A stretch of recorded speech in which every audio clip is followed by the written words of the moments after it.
My grace is sufficient for thee. 2 Corinthians 12, verse 9.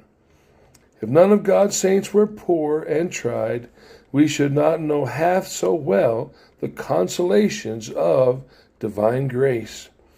When we find the wanderer who has not where to lay his head, who yet can say, "Still will I trust in the Lord," when we see the pauper starving on bread and water, who still glories in Jesus, when we see the bereaved widow overwhelmed in affliction and yet have faith in Christ, oh, what honor it reflects on the gospel.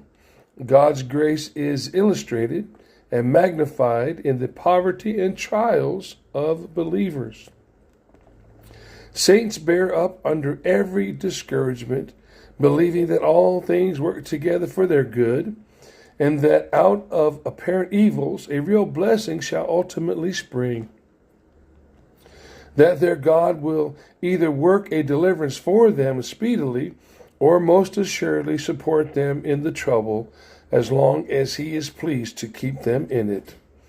This patience of the saints proves the power of divine grace. There is a lighthouse out at sea. It is a calm night. I cannot tell whether the edifice is firm. The tempest must rage about it, and then I shall know whether it will stand. So with the Spirit's work. If it were not on many occasions surrounded by tempestuous waters, we should not know that it is true and strong. If the winds do not blow upon it, we should not know how firm and secure it is. The master works of God are those men who stand in the midst of difficulties, steadfast, immovable. He who would glorify God must set his account upon meeting with many trials.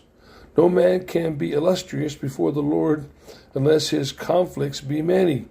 If then yours be a much tried path, rejoice in it, because you will better show forth all the sufficient grace of God. As for his failing you, never dream of it. Hate the thought.